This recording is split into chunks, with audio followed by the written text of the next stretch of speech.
Good evening, everybody, and welcome to TAPIndia's talk today, our TAP Talk. This is the second of the two-part series. I'm very happy to welcome you all this evening. For those of you who don't know what TAPIndia is a platform.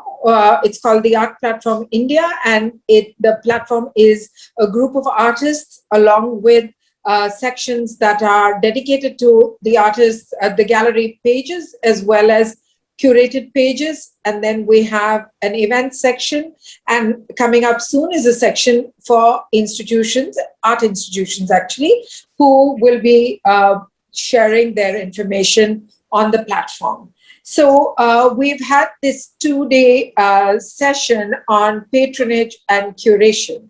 So yesterday we had France Marquet and Professor Salima Hashmi talk about patronage and how the South Asia Foundation has helped with patronage of the arts in the South Asian region, helping artists from across all the countries, from Afghanistan, Bangladesh, Pakistan, India, etc.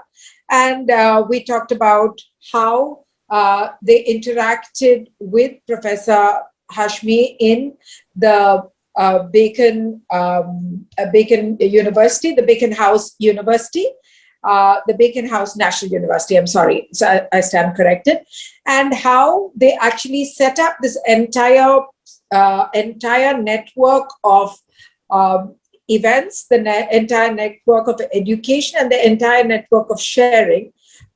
So today we're going to talk about how actually Professor Hashmi achieved this.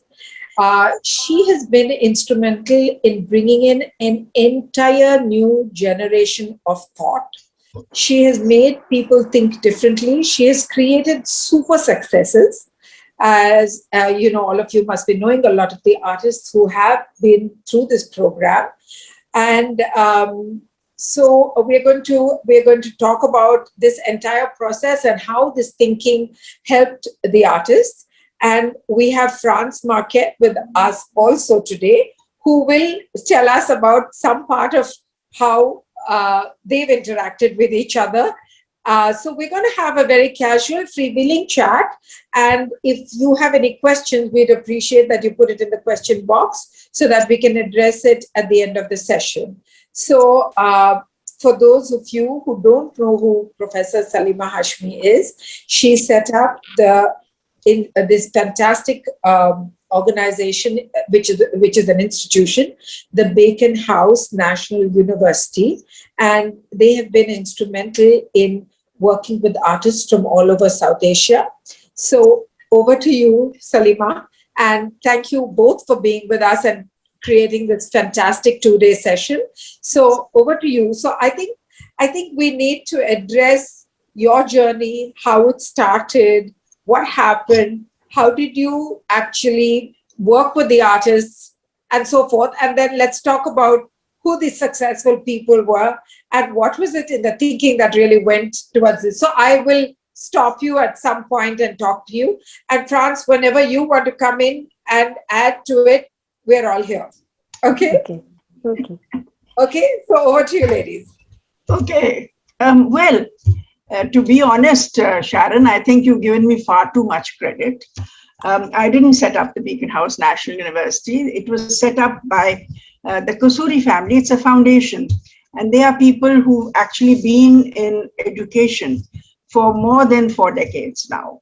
And so while they run a huge network of schools, this was their first venture into higher education.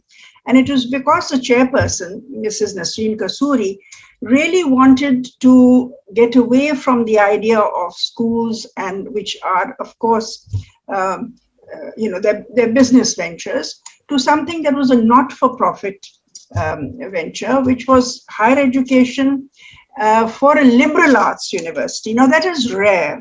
The new universities that are coming up in the private sector, they're usually engineering or medicine or business, things that we all know lead to a lot of interest and very fruitful careers. But she was adamant that no, this was going to be different. And therefore, part of that was the School of Visual Arts and Design, which she asked me to help to set up. And so I was the founding dean. But I must say that I had a very good team to start off with. Four young people who since have made their names internationally. Rashid Rana is the most well-known among them. Recently wowed the world with his design for the Pakistan Pavilion at Expo. Huma Mulji, very well-known sculptor, currently living in England. Julia Ahmed, who's an art historian. So we had this sort of band of people already. And I just happened to be the face of that school.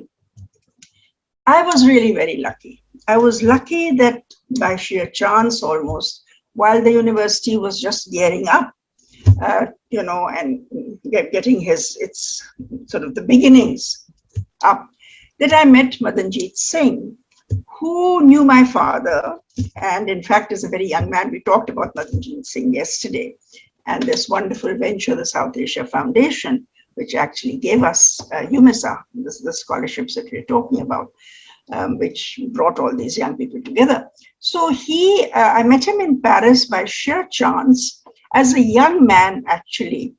He'd heard my father recite his poetry in this idyllic place which used to be called Preet Nagar, which was in Punjab. And it's now the other side of the border. At that time, there was no border. And he was struck by this poetry, which is, of course, very fiery and very revolutionary, totally suited Madanjeet's way of thinking.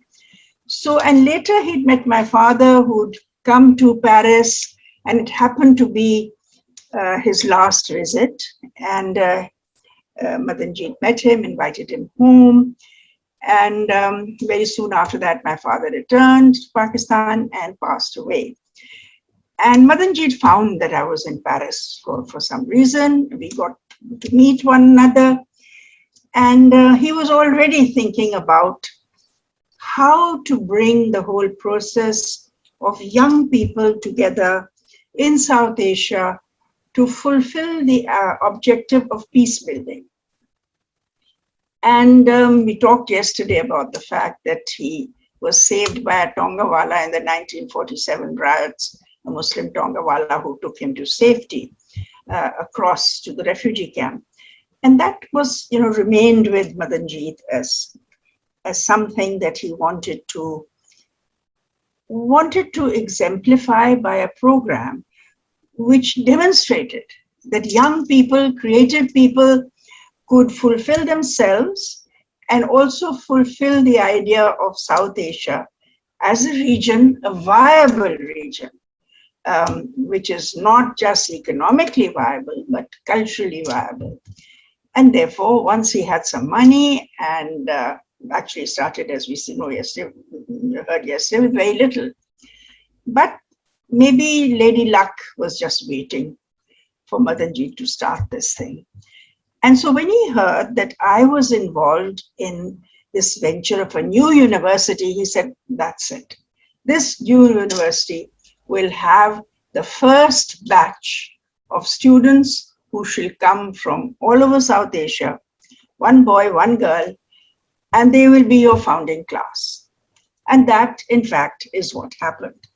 So there we were. So let me just show you. You saw one of these images yesterday, but I don't think it matters if we repeat it. So because for us, it was now an important thing to be thinking about what we could do once we had these young people from various countries in South Asia. There they are. We saw this picture yesterday also. But I think it's worth reminding ourselves as to how modestly we started. This was the old campus in the city, premises that were not really built for a university, but there was lots of vigor with it. And next image that you're going to see is actually where we are now. Much more dramatic.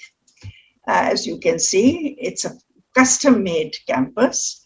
At that time, quite about 10 kilometers out of Lahore, but now the city has grown so that and we have all a very new batch of students. So you saw first the earlier ones, and here by this time, we have very different students, but the feeling is the same. There is this idea of interaction, talking, sharing. You mentioned in the beginning, Sharan, that this was my vision. I think that's not quite correct. I think I was lucky to be able to draw a faculty together that was energized with this idea that we would have a radical new approach to art and design education.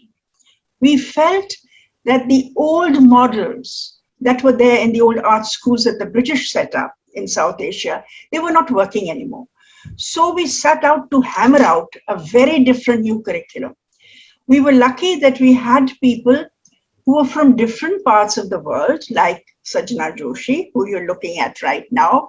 And she's actually sitting in her artwork, which was a rickshaw that she made for her thesis, which is covered in skin, in sheepskin and goat skin. She lived in Lahore for 4 years. She saw the ritual of the annual, Eid, in which the animals are sacrificed. And of course, don't forget that she came from a culture which is totally vegetarian. So she thought of using these skins to actually make modes of transport. So you have this, sort of coach here, the tanga or the chakra, which is covered with goat skin. And it created quite a sensation, I can tell you, at the opening evening, where people were just, they couldn't really visualize how this transformation could happen. It would take a student, a graduate from Nepal, to really do this paradigm shift with something that we were so familiar with, heaps of goat skins at the end of the festival. And she is now in Berlin and has completed her PhD, or she's just about to complete it. She's also produced a baby. And I think this is a very recent work of hers, in which there are these, small babies who are in this sort of enclosure. And don't forget that this has been a time of the pandemic, when we have enclosures of all kinds. So there we have, this feeling of being there and not being there. But you can see how the artist who started as somebody with great imagination in Lahore is now developed into a very mature practitioner many years later, living in Berlin with her husband. I should, of course, share with you the secret that, not so secret anymore, that her husband met at BNU, also from Nepal. And the major problem was that they came from two different castes, and there was no question that the families would accept that they could get into a relationship or get married. So very soon after they went back to Nepal, they asked to come back again immediately. So we had them back as young teachers at TAs, and until the families calmed down. So we used to joke among ourselves that, we are slowly turning into a marriage bureau as well as being, a very good art school. And therefore, of course, with these groups, they were looking at their environment with very fresh eyes, and that rubbed off on the Pakistanis who were with them, who were very used to this environment. But because of their friendships and because of their collaborations and because of their being in the company of these young people from other parts of South Asia, they were looking at their own environment very differently also, and noting the things that were striking the others who had come from, not all that far away, not as though they were coming from the West, but coming from the neighborhood. And these narratives from the neighborhood that they were producing, they were, also influencing the local students also. So it is a very interesting interweaving of relationships and ways of looking at the world. And of course, we have Julia standing in the back wearing, that dark red. She was an art historian, very often looking at the various social and political impact on art. We were lucky that we built a team of faculty that was willing to turn ways of teaching and learning and making courses on its head and remake and rethink fresh curriculums. And she used to teach a course called, iconoclasm, which was really something in which you took apart ways of analyzing and ways of investigating myths and figureheads and the various kinds of philosophies of the 20th century. Whether it was Nazism in Germany or whether there were other movements, really taking them apart and looking at how they happened. So we had not just fine artists, but of course designers also in this group. And we were among I think probably the first institution in Pakistan to really take up technology in a big way. In the foundation year, we had a course, Tools and Technologies of Image Making. So it meant, which Sophie Ernst, one of the original team from Holland, she taught that. So they were taught what used to be traditional skills of drafting and geometrical drawing and so on, but they were also learning the language of the new softwares. This is something, I'm talking 2003. So this was very new at the time. And no art school in Pakistan was handling technology in the way that we were. And here we were, students from Bhutan and so on who had never imagined that this could become part of their vocabulary. This is an image of the famous Sufi singer, Abida Parveen. And it was looking at, a cover for one of her new records. This is the Pakistani artist, designer who was doing that. We had the good fortune, I will say, of having these young people from different parts of South Asia who came from tremendously different and difficult circumstances also.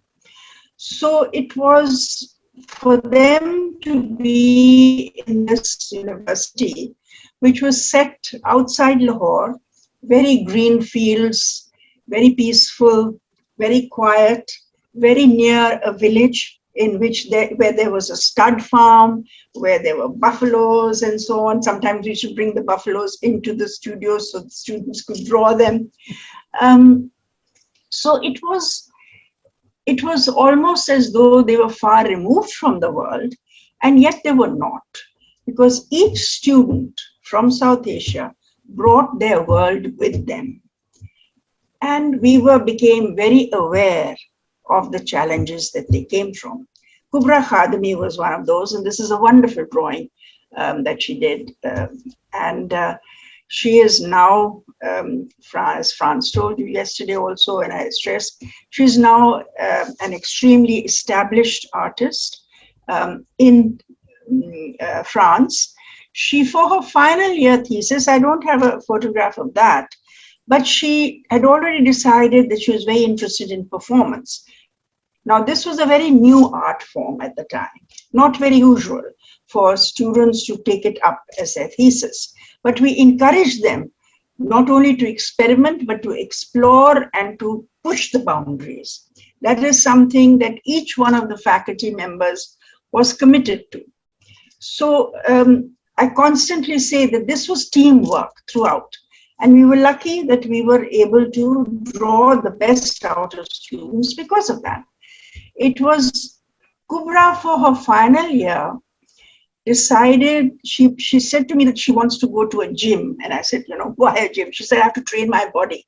So I didn't make too many inquiries. I said, okay, if that's important for your work. She said, it's very important. Okay, so she used to go to the gym, she trained. And her final work was, she was wearing black, and in the studio, she strung herself up from two sides with, black pieces of textile and two walls. And there she was suspended in the air in the studio. So when you walked in, you were just stunned to see this figure of this young woman hanging in the air by her arms. It was a chilling, but also a very moving performance. And she would do that for 40 minutes at a time. It was something incredible in terms of the endurance and the training that she had put her body through. And it was a very impassive face that she had. So there you were, witnessing something that was incredible. And I remember that our vice chancellor at the time, Mr. Sarvaj Aziz, who was the founding vice chancellor, he said to me, get this girl on the faculty. Don't let her go back to Kabul. Which I told her that, do you want to stay on as faculty? She said, no, I have to go back to my country. And when she went back to her country, this is what she did. She did a performance in the street wearing this metal armor. And it was a comment on the fact that she had been molested as a little girl. And it was a comment on how she needed to protect her body because she had that memory. And of course, it created a furor in the city and she had to run for it. She had somebody who was ready with a car and she ran, and pretty soon she had death threats. There were people who were telling her family that they would kill all of them because what she had done because of this performance. And then, France told us how yesterday we appealed, and France appealed to UNESCO. They said, how is she connected to UNESCO? And we said, because she is from UNESCO, the UNESCO Madanjeet Singh Institute of Art and Design. So they agreed eventually, and she was smuggled into the French embassy and then flown to France. And we had, our heart in our mouth all the time. And now finally she is settled. And she is a well-known performance artist. She shows in museums and galleries, and she is a great supporter of Afghan artists in Afghanistan. And she was instrumental in getting them so many evacuated just now since August, since the change in government. Chune was the first student, among the first students we had from Bhutan. And she came right from some small mountain village, and it was quite difficult for her to settle in. I mean, she had, apart from anything else, there was the food. I mean, she could not stand chilies. We had to deal with an upset stomach and so many things that we had not quite visualized. So there were many levels at which all of these cultural differences would appear. And then with the good humor and with some planning and with some helping, we managed to overcome these things, which were actually an introduction to the way people lived in different parts of South Asia, which was such a good education for the rest of us. And so there is, one of the photographs of the team. And we have here on the right, Rashid Rana. We have right in the center, David Aylesworth, Bani Abadi, who lives in Berlin now. She was in the faculty. She's a very well-known artist in Germany. So, there's this sort of range of people with the students that are there, Memuna in the back, and there's Sajna, and there is Raju. And so this was still not the fully built up campus. This was, we took two factories, which were right next door to where the campus was being built. So we used to call the campus the chili factory, because before we took over the building, there was a chili factory there. And there also was a smaller building in which they used to have chickens.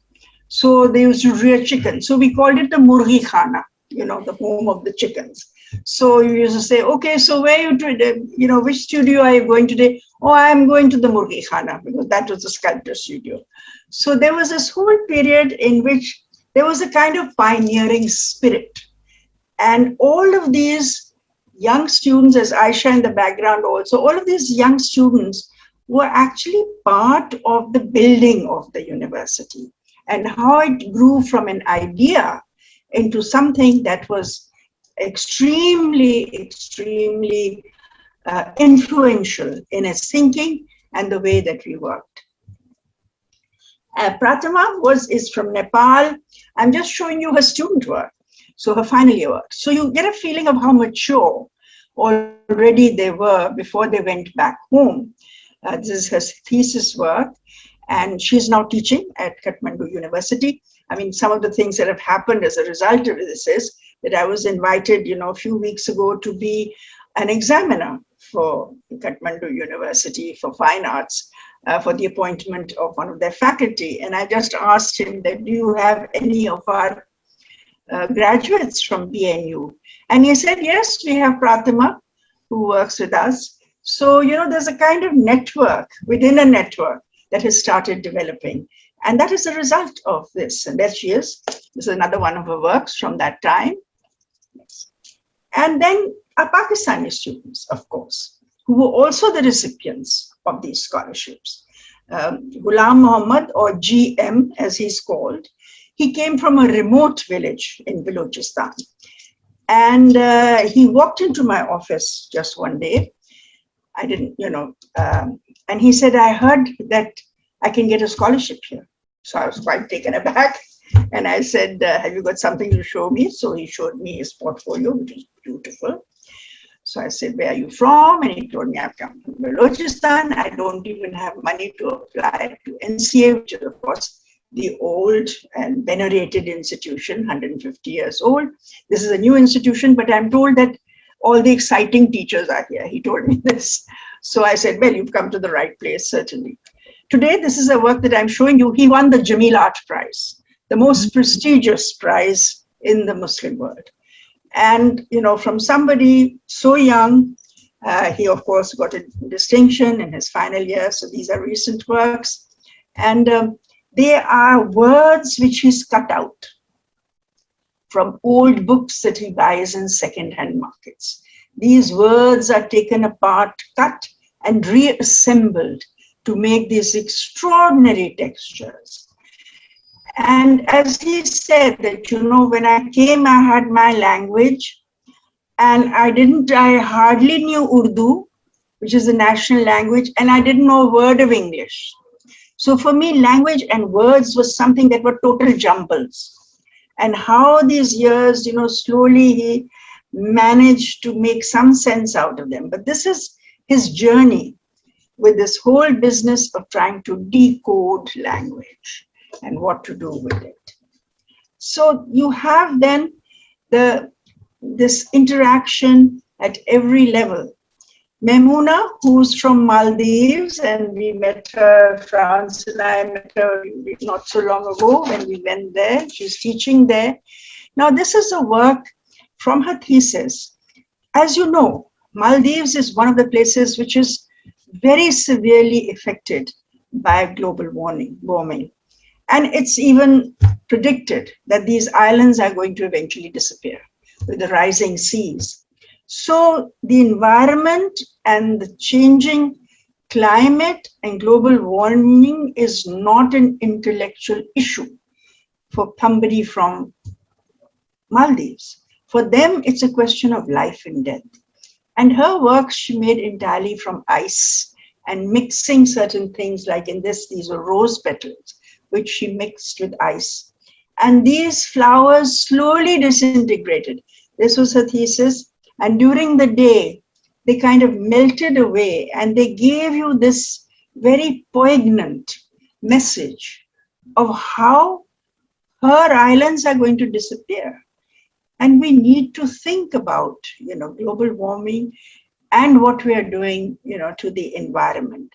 So artists are also, they have learned during these years through teaching that it's not something that is removed from our lived experience, but you are there to think and to imagine and to really reshape the world also through your work.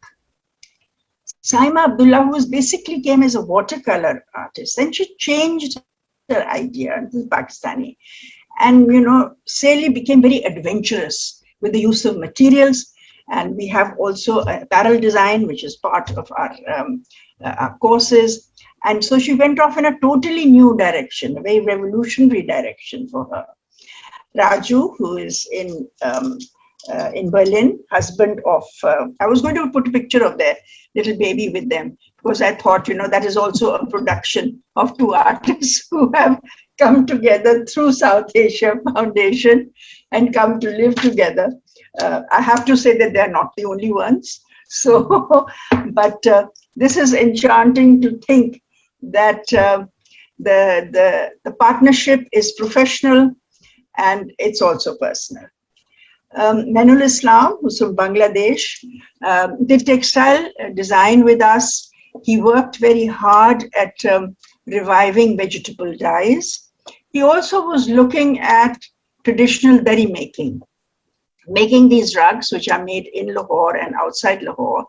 And he took some of the traditional patterns from Bangladesh to them, and also took the idea of, doing the vegetable dyes. Now, these rug makers, they do their traditional designs and they certainly don't use vegetable dyes because they think it's too slow. But he convinced them to work with him, and they produce these rugs, which in fact influenced those rug makers also and made them think twice about what they'd been doing over and over again, and encouraged them to venture into new avenues, which otherwise they would never have done. So here you have a young designer from Bangladesh who creates an influence in the traditional dari makers in Lahore. So it's a kind of give and take that we did not envisage in this way, but it happened because of the particular talent of a person. Vidya Samaya, who is one of our Indian artists, again, Vidya came from, she had studied in Bangalore, and then she came from Bombay to us and came to Lahore. This is a very recent work of hers. She's now in Finland. And there, interestingly, she is meeting up with some of the students from Lahore, not only from BNU, but from NCA, but they all have common friends. So this is a very recent work that she had done. Gopa, again, is from India. She came from Baroda to us.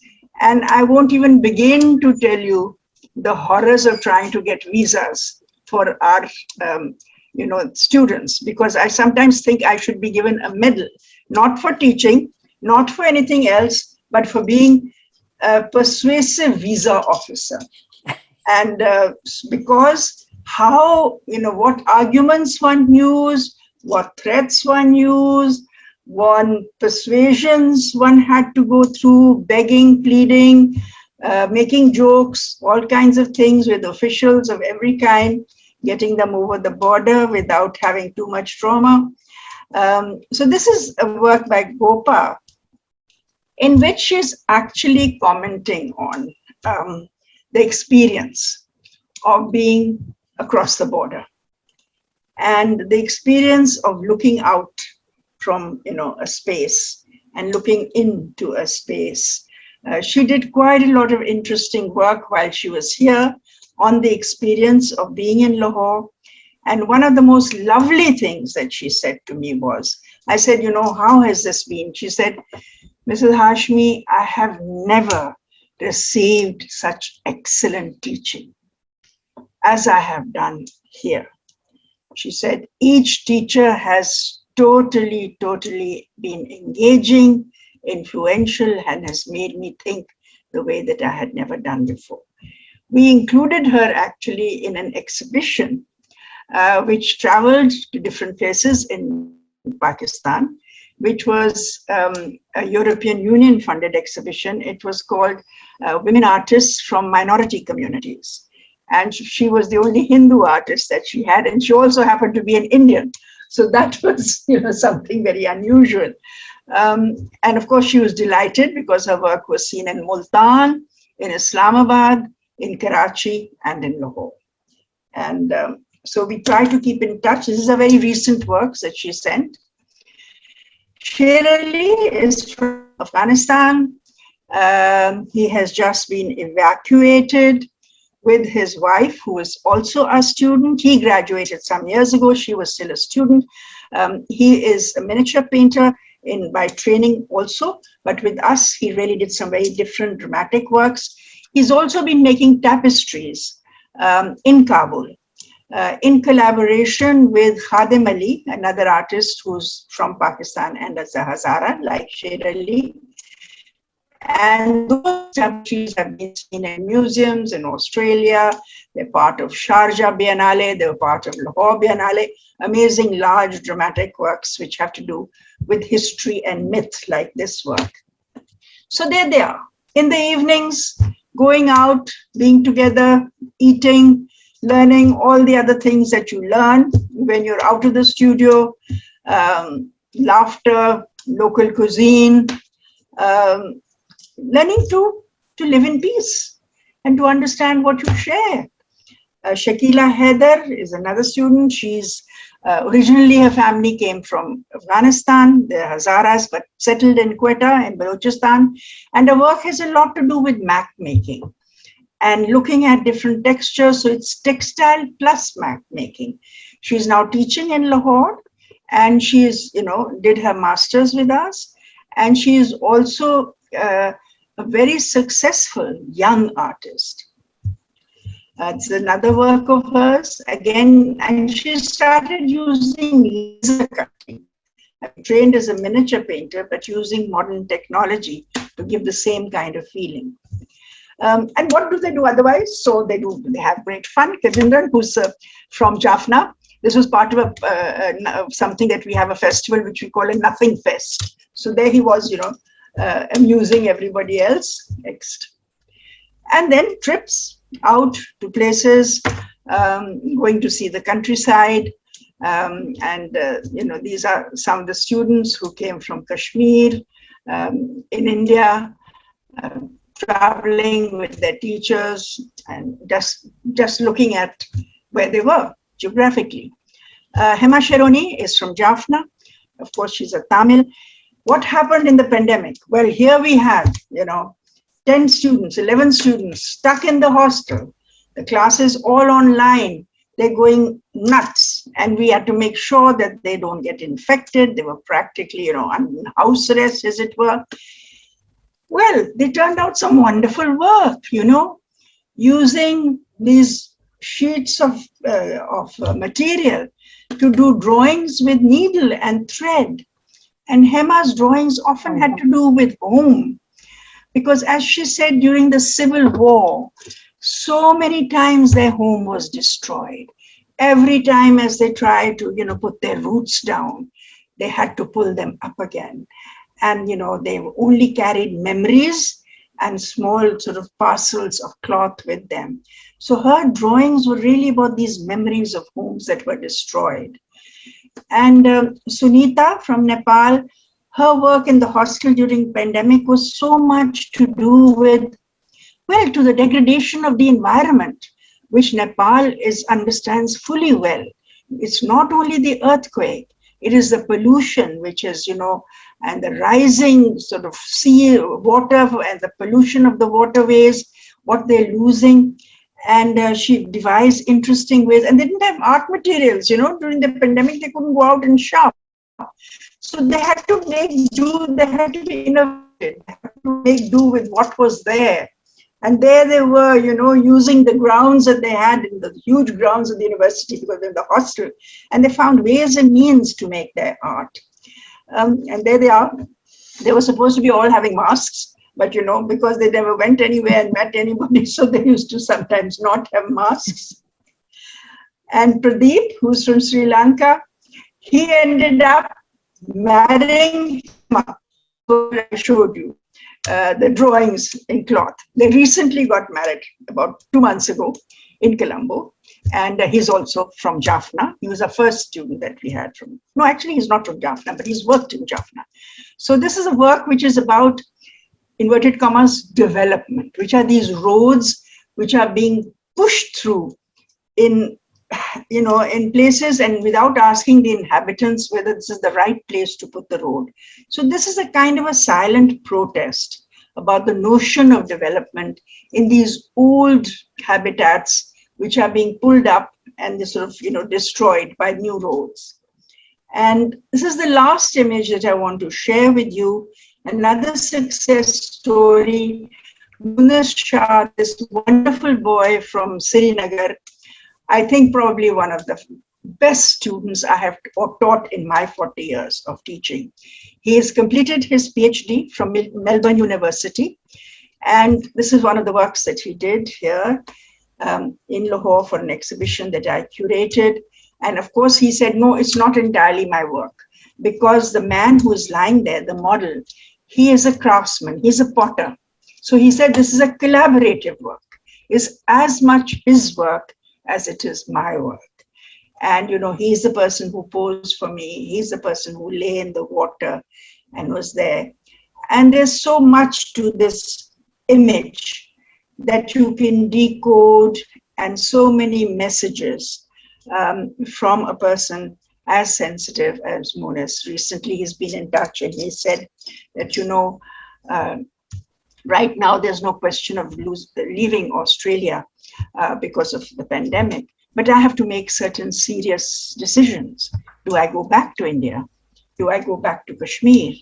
What do I do? I think these are issues that are facing artists from all kinds of countries. Currently, we have evacuated the 4 artists who were our students, current students at BNU, who were evacuated from Kabul to Europe. And 2 of them have got admission in Zurich University. One of them in France, 2 of them are still waiting to see. One of them is in a refugee camp. Another one is still waiting. He's doing his studies online with us. So in spite of our best efforts, the world comes down crashing on us, and South Asia, as it struggles to make itself felt as an entity, it is still, I think, always at the mercy of events which are larger than us, the artists. We can only strive to do what Madanjeet Singh wanted us to do, and that is to keep creativity alive, to constantly remember that we have to do with peace, and we have to do with continuous collaborations between ourselves, so that we carry on with this dream, which we hope continues to be a reality in small chunks, and that's good enough. So Sharan, if there are any questions, I think, First of all, I have to say you're so eloquent, and obviously it comes from your background. For those who don't know who Salima Hashmi is, she's the daughter of the famous poet Faiz Ahmad Faiz. So she talked about her father, but didn't tell us who he was. So you can see how eloquent she is and how articulate, and how she told us this entire thing.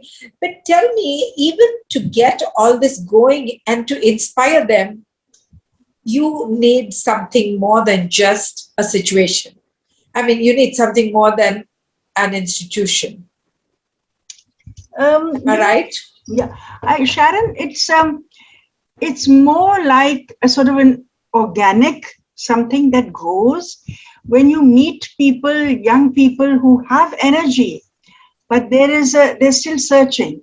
So if you can be of some use to them by checking to see in their lives what it is that you can discuss with them, or which you can prod them about, or which you can question.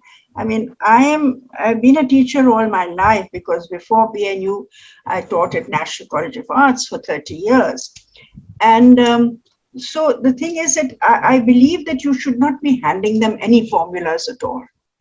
I never say do it like this or do it like that. That to me is, not something that I envisage. It always is, what do you think?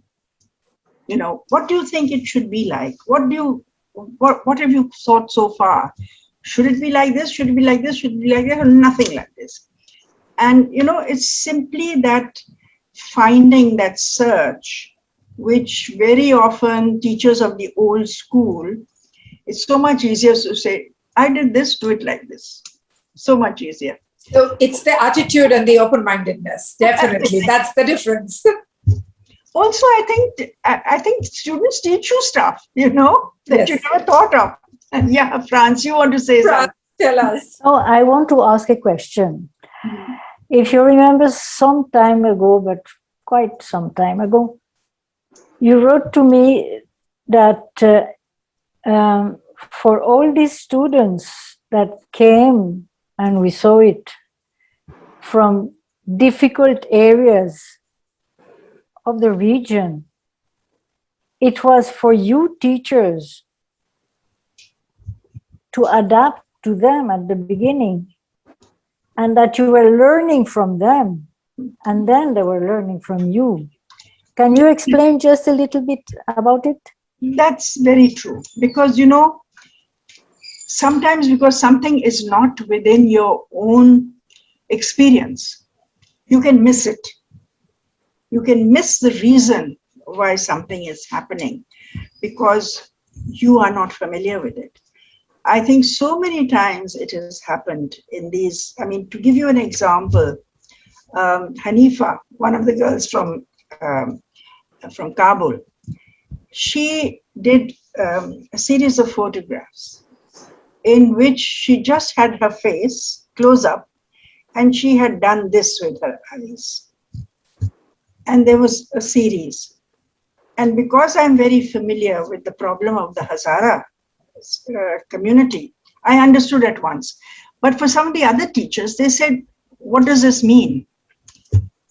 And she said, it means from the moment I am born, because my eyes are like this, I have, I'm stamped. I cannot escape. And that is, and I was kind of remembered that, like, the yellow star during the, Nazi occupation, how that was, the signifier of something that you couldn't help, So, and so much that we know of modern history is tied up with this thing. But the fact that you are born with something that makes you marked and makes you below the rest is something that we learned from them. But there are also things within Pakistan. The fact that certain places in our country, not only are they remote, but they're underserviced. There's such tremendous poverty. I mean, GM, whose work I showed you, he almost left after one semester. He couldn't cope with his lack of English and not understanding what was going on. Who helped him most? Sakuntala from Colombo. Mm-hmm. She persuaded him and said, when I came, I did not know a word of English. I didn't know what was happening. Don't be disheartened. And she would sit with him, after the classes and go through the things that he had not understood and really give him the confidence that he didn't want to actually mention to anybody that he couldn't understand because he has got such a calm face. Everybody thought that he's getting it. And she was the one who didn't know any English when she came. But she had already been there 2 years and was fluent. And how she sort of managed, what language she used to communicate, I don't know. But, she didn't say anything to me. He told me at the end of the first year that I stayed on because of Sakuntala. So I think that we, as teachers, sometimes miss things, but to look out for them is something. I remember that one of the students from Kashmir, who came from a small village, and he was like quite a country bumpkin, you know, compared to one or two other students who we had from Srinagar. And he just could not manage, you know, sort of, because he felt everybody else is very sophisticated, and it took a lot of hard work from Huma Mulji, who worked and worked and worked. And finally, he started coming up with ideas that we were surprised by. Like he made an installation with these books, which had, you know, empty pages. And he said, you know, this is what I feel like here, that there's all this, but I don't know what's inside. And so on and so forth. And then he made a video also, which was, you know, very eloquent. We had another student from Kashmir also, who was very good at drawing and painting and this and that. And he was always making military boots and, you know, saying about the occupation. But it was, you know, it was cliched. And again, it was Huma who went after him. He used to come to me, I don't like Miss Huma Mulji. You know, she bothers me too much. She doesn't understand what I'm trying to say. And, you know, he'd get really angry. At the end, his thesis, which was a performance, was one of the most moving, because he decided he was going to lock himself up in one of the small guard rooms, Chaukidar's rooms that we had these video cameras. And he would stay there without food, except something that, you know, roti they took with him, and would be in solitary confinement. It was one of the most moving, poignant, shattering experiences that I had when I was watching those videos. He was putting himself in the place of his countrymen who had suffered solitary confinement, and he was doing it practically. It was not a drawing, you know, of boots. It was what he himself was going through.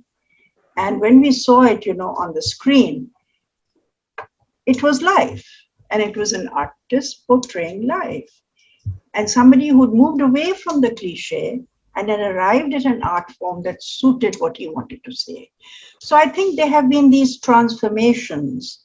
And later on, he went to England and he did a master's. He worked in India also with one of your very well-known performance artists. And, you know, so there have been these moments of transformation when the teacher doesn't give up and is invested in making sure that the artist or the young students pushes themselves, that they're not satisfied with easy answers, but constantly self-explore.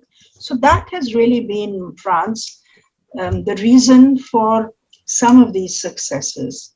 And they have been in all the different disciplines. You know, it's not just one. We've had, you know, a student from Nepal who really did most amazing work in communication design, you know, making a new language, really a visual language, which could be understood by people who didn't understand the same language, and so on and so forth. And very experimental, very exciting solutions to problems that we have in South Asia.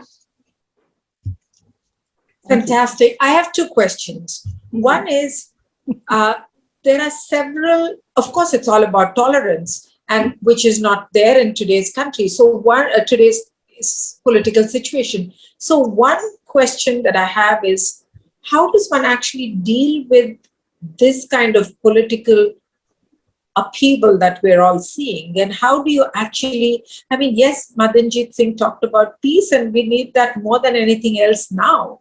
So how do you see art or this situation resolving some parts of it?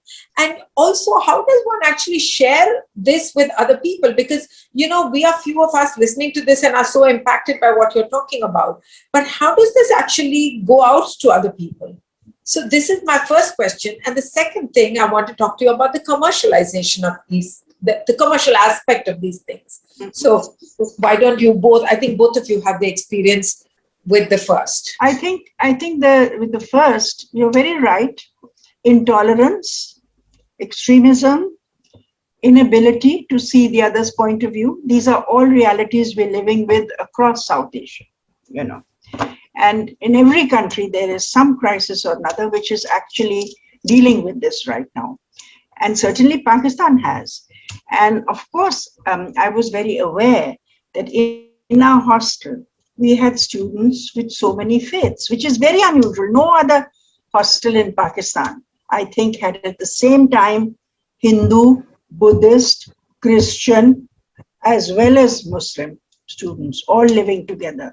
I think this was unique. It was a rarity. And we were very aware that we had to ensure that there would never be any feeling of exclusion. And I sometimes was like nervous, to be very honest, because when I saw what was going on outside, and you know, many times these were periods of a lot of terrorism in Pakistan and a lot of killings of minority sects and so on. So I was always nervous, and we didn't want to overdo security either. So because, you know, that creates its own issues. What was wonderful is over these years was all the other students in the hostel. And you see, School of Visual Arts and Design, only some students. There were students from economics and, you know, the social sciences and psychology and business and so on, all in the same hostel, who didn't have the same kind of views that we had. But it was very interesting to see how, number one, they were curious, because this is so rare, how they delighted in celebrating, say, Diwali, you know, which was very unusual, how they would, you know, celebrate any other festival that some student would say, oh, this is my festival, you know, back in Nepal. Everybody would join in and make it really, you know, a homecoming for them. So that was number one, that I think that was put a seed somewhere. It's not a solution, but it puts a seed, which you hope that, you know, grows and becomes something else at another time. Certainly they have to deal with intolerance when they go out into the world, not shielded, you know, in this cocoon, this idealistic cocoon.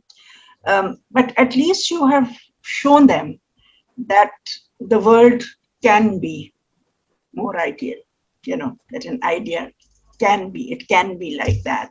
There doesn't have to be conflict all the time. So that is one thing. As far as, you know, artists have to live, they're not born to starve, you know, no are designers. So they have to deal with a world in which they have to be viable economically.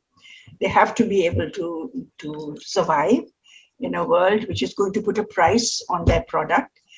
And I'm glad to say that as far as I know, we have a very good track record of their being able to become teachers, of their being able to become part of artist groups, become part of not just teachers, but part of institutions where a designer is required. I mean, HSBC is a bank, you know, in Colombo, and their head designer is, you know, has studied it, and so on and so forth. So they seem to have made their way across the world in different places. You know, one of us, Sarat, she's in Los Angeles. She worked as a designer there, television. Now she's going on to go back to school because her daughter is old enough, and so on and so forth. So we found, and Bhutan, they have been, I mean, where there was very little opportunity for jobs, they have somehow managed to survive and to make networks in which they are part of, you know, artists and designers, collaborative networks. So I think it's a fact that their potential was well explored. So they have become good professionals. I think also maybe this is the time, I'm sorry, France, I think this is also the time when institutions like museums are open to these kind of practices. So it may not be a gallery, it's not a conventional painting or a sculpture, but these ideas are now supported by institutions. Yeah, very, very true. Sorry, France? Yeah, I want to come back to the same thing. Talking about tolerance, I think what you have done with all these youngsters is to bring them to be tolerant towards themselves, first of all. And once that is achieved, then the sky is the limit. But I think this is the most important thing that you have done with all these youngsters. I think you're very right, because we've had some very difficult times with young artists or designers who firstly were at war with themselves. Exactly. And had to have a lot of counseling, helping to understand themselves first and to understand their own. I mean, we've had severe reactions sometimes from somebody, and you couldn't quite explain it until you unravel it and discover that it is a reaction to a severe event that has happened in their hometown. Exactly. You know, in Kabul. And that is why there is this extreme withdrawal.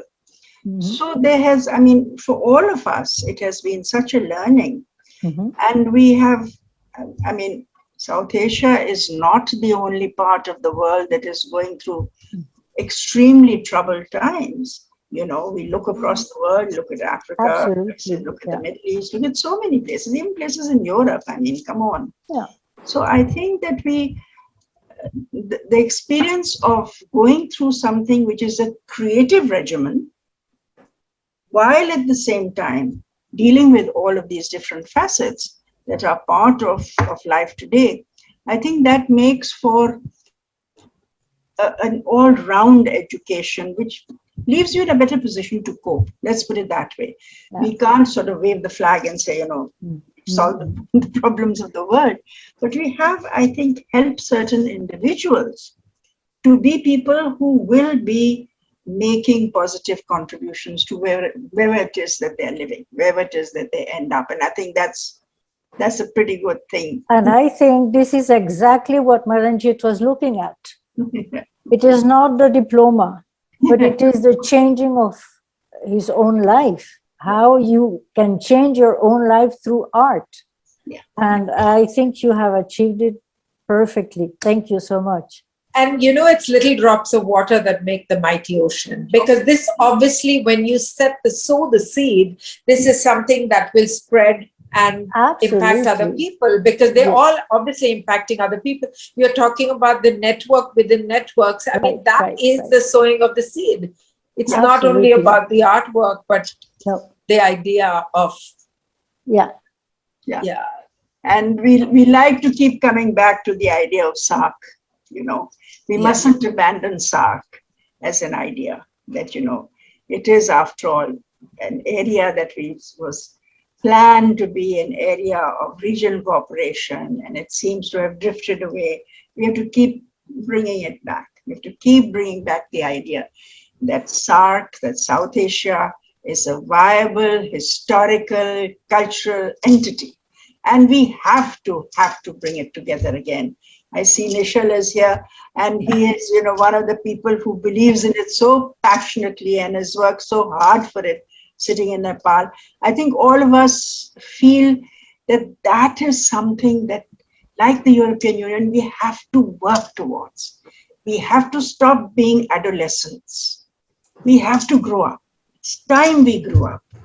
It's not worth fighting over a few, you know, half a mile of land here and half a mile of land there, and, you know, how you pray or you don't pray or whatever.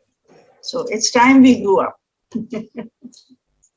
Yes. So I think we've had a wonderful, wonderful opening on ideas from both of you. And for the arts, I think this is important. For a new direction of the arts, this is important, because I think collectors, viewers, and everybody has to understand these things and learn to be tolerant and sensitive to these ideas that artists are putting forth. And I think we need more platforms to share such ideas. Yeah, absolutely. So, ladies, we've gone way beyond our time, but Oh. it's been wonderful. But that's all right. That's okay. I mean, we're listening, so it's great. So, Yeah. thank you both. Thank you Thank very, you. very much. Thank you for Saath having us. Zindabad, art Zindabad. Absolutely, absolutely, absolutely. Okay. Thank you so much. Thank you so Okay. much for inviting us. Thank you. And Bye bye, and thank see you. you, Very see you good all very evening. soon. Bye.